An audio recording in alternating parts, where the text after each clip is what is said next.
नमस्कार मित्रांनो, स्वागत आहे आपलं जॉब्स 247 यूट्यूब चॅनलवरती. मित्रांनो, मी तुमच्यासाठी घेऊन आलेलो एक नवीन अशी अप्रेंटिसची अपडेट. ही अपडेट आहे महाराष्ट्र राज्य मार्ग परिवहन महामंडळाअंतर्गत यवतमाळ या ठिकाणी जे आहे अप्रेंटिसची भरती निघालेली आहे. चला तर मित्रांनो, जाणून घेऊया यासाठीची सविस्तर अशी माहिती. यामध्ये जे आहे वेगवेगळ्या प्रकारचे ITI ट्रेड्सचे उमेदवार जे आहे यासाठी इलिजिबल आहे. यामध्ये मोटर मेकॅनिकच्या 75 जागा आहे, शीट मेटल वर्करच्या 30 जागा आहे, diesel mechanic 34, mechanic auto electrical and इलेक्ट्रॉनिक्सच्या 30, वेल्डरच्या 20 जागा आहे, रेफ्रिजरेशन अँड एअर कंडिशनिंगच्या 12, टर्नरच्या 2 जागा आहे, पेंटरच्या 5 जागा आहे. अशा प्रकारे एकूण 208 रिक्त जागा यामध्ये त्यांनी दिलेल्या आहे. यासाठी जे आहे मित्रांनो, संबंधित ट्रेडमध्ये तुमचा ITI जो आहे हा तुम्ही कंप्लीट केलेला असला पाहिजे. यासाठी जे आहे तुम्हाला दोन पद्धतीने अर्ज सादर करायचा आहे. एक आहे मित्रांनो ऑनलाईन आणि एक आहे ऑफलाईन. दोन पैकी जर समजा तुम्ही फक्त एकच पद्धतीचा वापर केला तर तुमचा अर्ज जो आहे विचारात घेतला जाणार नाही. त्यामुळे तुम्हाला दोनही पद्धतीने अर्ज करणे गरजेचं आहे.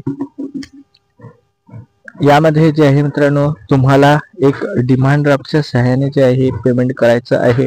यासाठी डिमांड ड्राफ्ट जे राहील हे MSRTC फंड अकाउंट यवतमाळ यांच्या नावाने तुम्हाला काढायचं आहे. यामध्ये खुल्या प्रवर्गातील उमेदवारासाठी 590 रुपये इतकं शुल्क आकारलेलं आहे, तर मागासवर्गीय उमेदवारासाठी 295 रुपये इतकं हे शुल्क राहणार आहे. हा जो डिमांड ड्राफ्ट आहे हा तुम्हाला विहित नमुन्यातील अर्जासोबत जोडून त्यांना सादर करायचा आहे. यासाठी विहित नमुन्यातील जो अर्ज आहे तो तुम्हाला विभागीय कार्यालय आर्नी रोड यवतमाळ या ठिकाणी जे आहे मिळणार आहे. तर हा अर्ज जो आहे ऑफलाईन स्वरूपाचा तो तुम्हाला दिनांक 13 डिसेंबर 2024 पर्यंत सादर करणे गरजेचं राहणार आहे.